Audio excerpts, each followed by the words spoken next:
The galaxy went quiet when the Kaleri Federation sent their final message. Ambassador Veltar appeared on screens across space, his 3 eyes filled with purple tears that only his dying race could shed. His voice cracked as he spoke words that would change everything. To anyone out there listening, we are begging for help. The Vorthok swarm has eaten 47 of our worlds. They consume everything, our cities, our people, our children. We have maybe 3 days left before they reach our home planet. His hands shook as he held up a small device.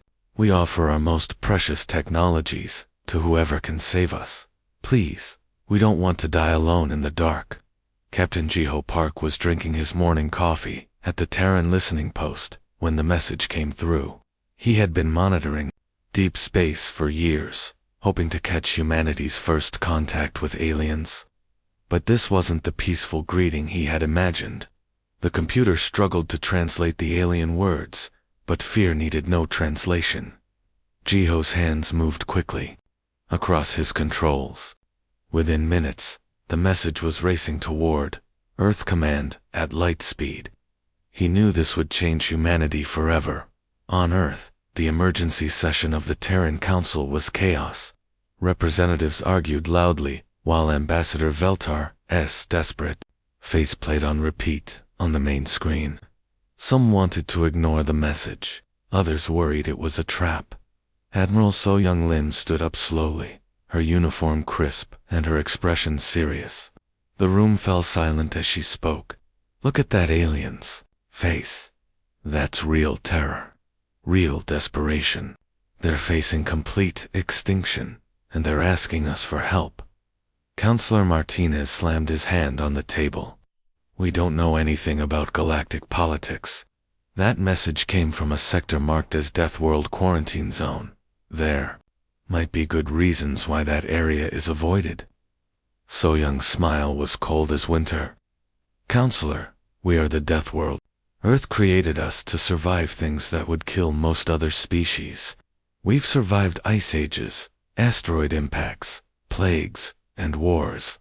We know exactly what extinction looks like, and we know how to fight back. She pointed at the screen showing Veltar's terrified face. Those creatures out there think they're apex predators. They're about to learn what real predators look like. The vote was close, but humanity decided to answer the call. Within hours, Earth's war machine began to wake up. The Kaleri had asked for help, not knowing they had just summoned the galaxy's most dangerous species to their aid. The entire Kaleri communication center stopped working when Earth's message arrived. Every alien in the room stared at their screens, in complete shock. The response was only 6 words, but it was written in perfect Kaleri language. Help is coming. Hold your positions. Elder Scientist Cathara's forehands shook as she checked the message source 3 times. Her green skin turned pale as she read the coordinates. This can't be right, she whispered. The signal is coming from Sector 847 Delta. Ambassador Veltar felt his heart skip a beat. That's impossible. That sector is marked as a Deathworld Quarantine Zone. The Galactic Council sealed it off centuries ago. Nothing intelligent can survive in Deathworld conditions, Kethra said, her voice barely audible. Deathworlds kill everything that tries to live on them. Acid rain, poisonous air, deadly radiation, extreme temperatures. The planets there are basically giant death traps. But the message was real, and it was coming from the most dangerous sector in known space. The Kaleri had asked for help from anyone in the galaxy. They never expected an answer from the one place where nothing was supposed to survive. On the other side of the galaxy, Colonel Haiyan Wu Choi was already moving. He had served in every hostile environment on Earth, from the frozen wastelands of Antarctica to the crushing depths of the ocean floor. To him, this was just another mission. His Marines were different from regular soldiers. These were humans who trained in places that would kill most people within minutes. They practiced combat drills in active volcanoes, underwater caves, and radioactive zones. They wore armor that could keep them alive in the vacuum of space. Listen up, Hien Wu shouted to his assembled forces. We're going to help some aliens fight off an invasion. Pack your gear for vacuum operations and hostile biological environments. This isn't a peacekeeping mission. We're going to war. The Marines cheered. They had trained their entire lives for combat in impossible conditions, fighting alien monsters. In the cold vacuum of space sounded like a normal Tuesday to them. Private Jun Skook. Kim checked his weapon systems one more time. His rifle was designed to work in any environment, underwater, in space, even inside an active volcano. Sir, what do we know about these Vorthok creatures? Hien Wu grinned. They eat planets and think they're the scariest things in the galaxy. They're about to meet humans from Earth. I almost feel sorry for them. The Kalari had no idea what they had just unleashed upon their enemies. Within 6 hours of receiving the Kalari distress call, Earth looked like a completely different planet. Military bases that had been quiet for years suddenly buzzed with activity. Soldiers ran between buildings carrying equipment. Massive transport ships lifted off from every continent, heading toward the orbital shipyards. Fleet Admiral Min Kim stood in the command center watching humanity prepare for its first interstellar war. The ships being prepared weren't the sleek exploration vessels that other species might send. These were pure war machines, built specifically for fighting in the most dangerous place imaginable, outer space itself. Show me the fleet status, Minho ordered.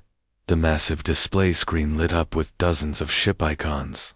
Each one represented years of human engineering focused on one simple goal: surviving and winning in environments that would kill everything else. Lieutenant Young Ji-han was deep inside the battleship Incheon, running her hands over weapon systems that had never been used in real combat. The railguns were designed to fire metal slugs fast enough to punch holes through solid asteroids. The plasma cannons could melt ice comets the size of mountains. The boarding pods were basically armored bullets that could smash through enemy hulls and keep the Marines inside alive. These weapons seem excessive for fighting other ships, her assistant commented. EU Unji laughed. You're thinking like someone from a normal planet? We designed these to fight in asteroid belts, solar flares, and black hole gravity wells. If it can survive space, it can handle alien monsters. In the science lab, Dr. Yu Jino was having the time of her life studying the Vorthok data. Where other species saw terrifying monsters, she saw interesting biological puzzles. Her computer screen showed detailed analysis of Vorthok biology, creatures that were part silicon, part carbon, with acid for blood and shared minds. Look at this, she said excitedly to Colonel Hien Wu when he visited her lab. They're basically living weapons. Silicon-carbon hybrid biology means they're incredibly tough. Hive-mind coordination means they fight like one giant organism. And acid-based digestive systems means they dissolve their prey alive. Hien Wu studied the data with the calm expression of someone who had fought giant sharks underwater and polar bears in blizzards. Sounds scary. Can we kill them? Eugen's smile was the kind that made people nervous. Colonel, we're humans from Earth. We've spent thousands of years learning how to kill everything that tried to kill us first. These Vorthok creatures have never fought anything like us. She pulled up images of human weapons, nuclear missiles, biological warfare agents, kinetic bombardment systems. They think they're apex predators. They're about to learn what apex predators actually look like. The space above, Kalari Prime suddenly filled with massive shapes as the human fleet dropped out of hyperspace. Every Kalari on the planet stopped what they were doing and looked up at their screens in complete shock. Ambassador Veltar had expected to see rescue ships, maybe sleek vessels painted in bright colors with peaceful symbols. Instead, he was looking at the most terrifying machines he had ever seen in his life. The human ships were pure black, like they were made from the darkness of space itself. They had sharp, angular edges that seemed to cut through the light around them. There were no smooth curves or beautiful designs like other civilized species used. These ships looked like they were built for one purpose only: killing things. Count the weapons, elder scientist Cathara whispered to her assistant. The young Kaleri tried, but gave up after reaching 50 gun barrels on just one ship. Every surface of the human vessels was covered with weapon systems, railgun turrets, missile launchers, energy cannons. The humans had turned their ships into floating fortresses of destruction. They don't look like rescuers, Veltar said quietly. They look like conquerors. Then Admiral Soyoung's face appeared on every screen across the planet.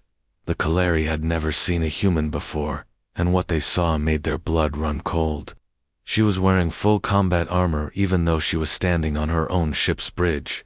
Her eyes were hard and calculating, like a predator studying prey. "This is Admiral Lim of the Terran Defense Fleet," she said in perfect Kaleri. Her voice was calm and professional, but somehow that made it more frightening. "We understand you have a pest problem." Her smile appeared slowly, and it was the most dangerous expression the Kaleri had ever seen. "We're exterminators." The camera view expanded to show the bridge behind her, and the Kaleri nearly fainted from shock. Huge figures in powered armor stood at attention, Colonel Hyan Wu and his Marines. Each human soldier was twice the size of a Kalari, encased in armor that looked like it could survive a nuclear explosion. The Marines didn't move or speak. They just stood there like statues of death, their weapons ready, their helmet visors hiding their faces. Veltar realized with growing horror that his desperate plea for help had summoned something far more dangerous than the Vorthok swarm. The humans weren't just soldiers. They were apex predators who had somehow learned to build spaceships and organize into armies. "What have we done?" he whispered. Captain Taejon Lee's stealth ship Soul moved through enemy territory like a ghost. The small vessel was painted black and designed to be nearly invisible to most scanning systems. Behind him, the main human fleet waited for his report on what they were really facing. "Take us deeper into their formation," Taejon ordered his pilot. "I want to see these creatures up close." Sensor specialist Nara Kim watched her screens with fascination rather than fear. "Captain, these readings are incredible. Every single ship in this swarm is biological. No metal hulls, no electronic systems that I can detect. They're not building their ships, they're growing them." Through the viewport, Taejon could see the Vorthok fleet in all its terrible glory. Each ship was a living creature, the size of an entire city, pulsing with glowing organs visible through translucent skin. Long tentacles trailed behind them like digestive tubes, probably used to process the remains of conquered worlds. "How many ships are we looking at?" Taejon asked. "Over 3,000 in this formation alone," Nara replied. "And sir, some of these creatures are massive. That one over there is bigger than Manhattan Island." The largest Vorthok ship creature drifted past them, its skin rippling with patterns of light that might have been communication signals. Taejon watched it with the calm interest of a marine biologist studying a new species of shark. "Get me detailed scans of their biology," he ordered. "Dr. Eugen will want to see everything." Back on the main command ship, Dr. Eugen O was having the time of her life. The captured Vorthok specimens lay on her examination table, while she poked and prodded them with scientific instruments. Where other species saw nightmare monsters, she saw interesting biological puzzles to solve. "Look at this acid production system," she said excitedly to her assistant. "They can dissolve most known materials. Very impressive evolution." Colonel Hyan Wu entered the lab with several Kaleri observers. The aliens looked terrified, just being in the same room as the dead Vorthok specimens. "Can we kill them, Doctor?" Hyan Wu asked. Eugen smiled like she was discussing the weather. "Oh yes, quite easily. Their acid resistance is remarkable, but they've never faced napalm, or white phosphorus, or nuclear fire. We've developed so many creative ways to deal with hostile biological threats." The Kaleri observers turned pale green as Eugen continued her cheerful analysis. "Flamethrowers should work nicely. Biological warfare agents, high explosive rounds. Really, Colonel, we have dozens of options. Ambassador Veltar whispered to his companion. They talk about extinction like it's a science project. The Vorthok swarm had eaten 47 civilizations. Every time was the same. Their massive bioships would appear. The prey would panic and run, and within hours entire worlds would be consumed. They expected the same easy victory when they detected the human fleet approaching. They were wrong. Admiral Minho Kim watched the enemy formation through his command screen. 3,000 Vorthok ships spread across space like a living carpet of death. Each creature was the size of a city, armed with acid weapons and razor-sharp claws. They had never lost a battle. All ships, this is Admiral Kim.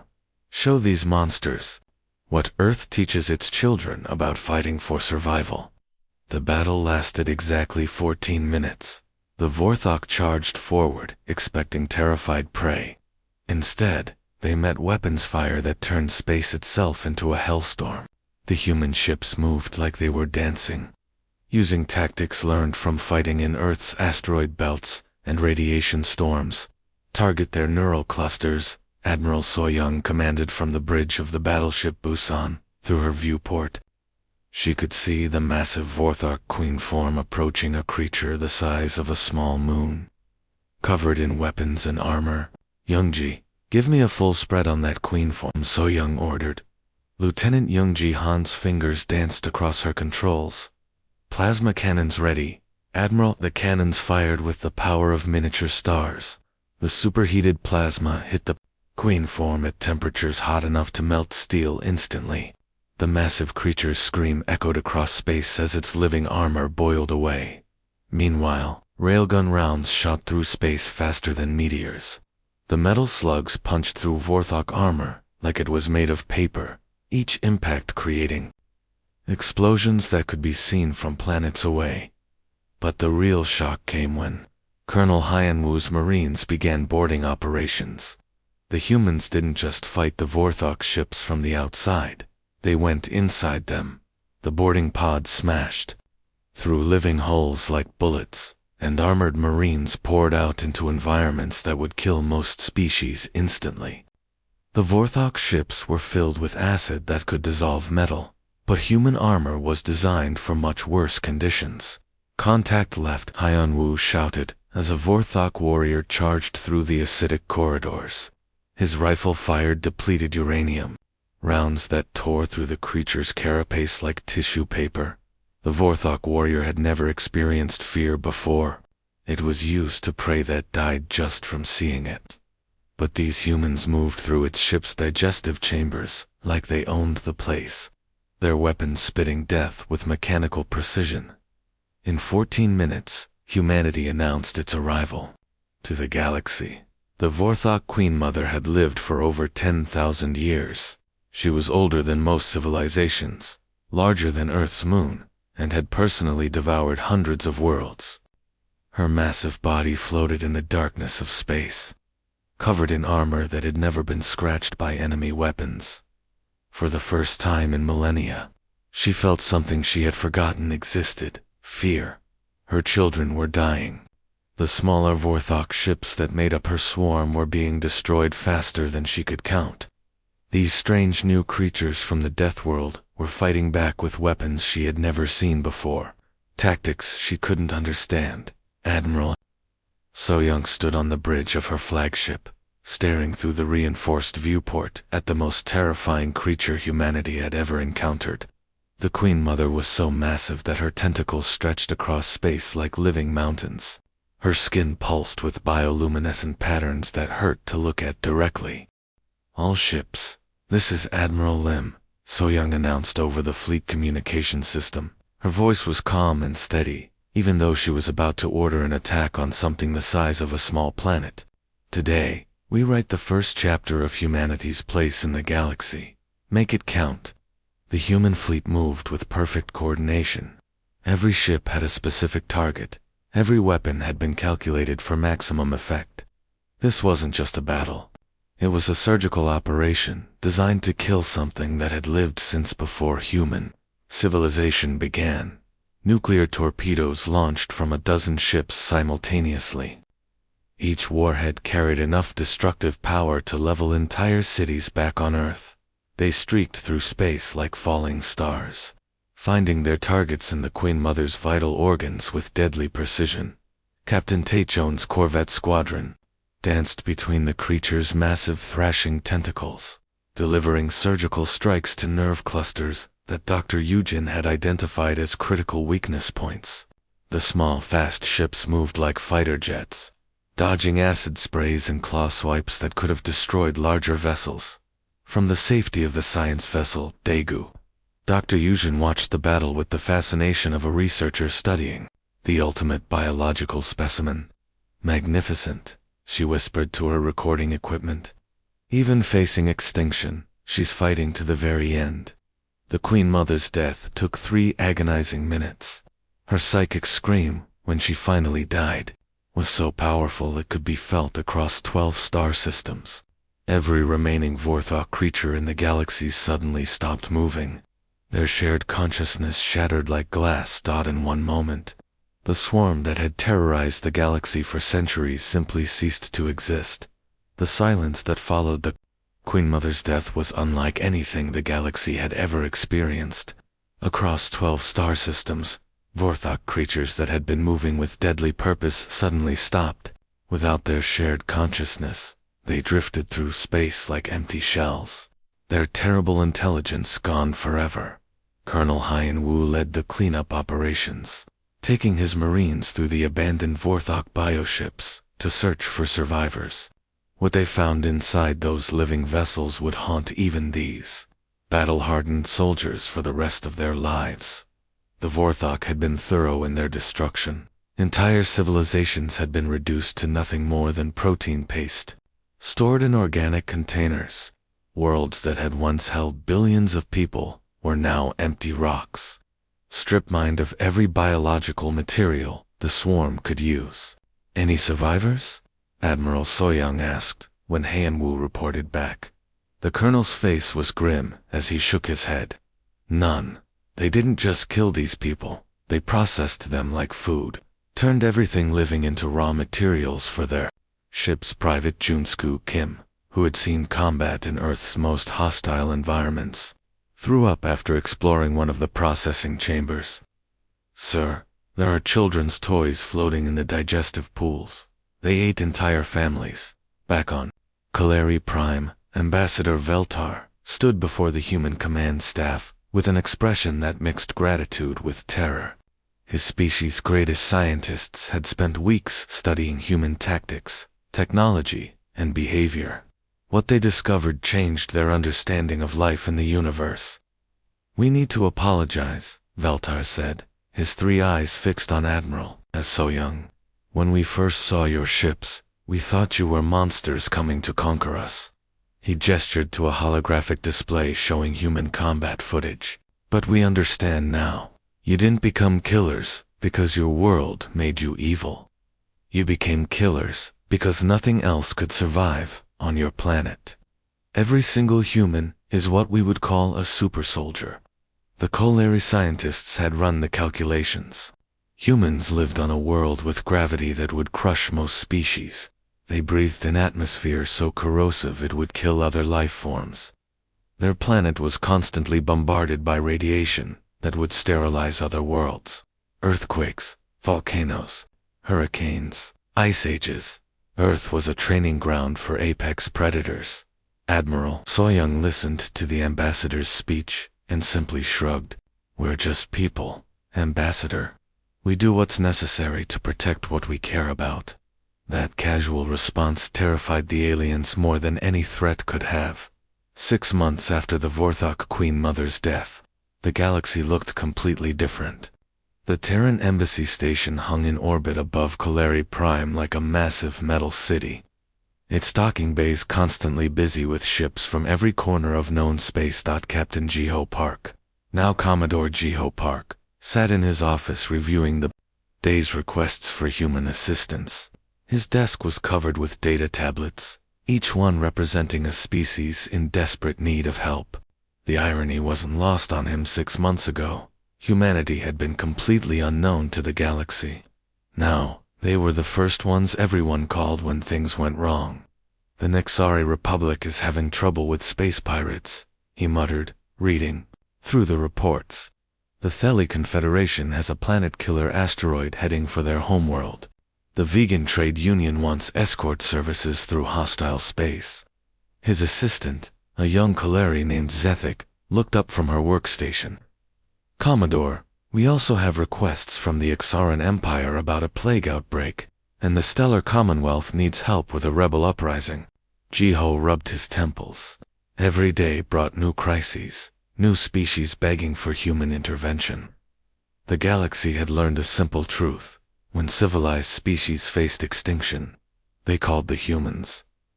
Across the galaxy, Fleet Admiral Soyoung Lim stood in her ready room aboard the battleship Seoul, watching the stars through the reinforced viewport.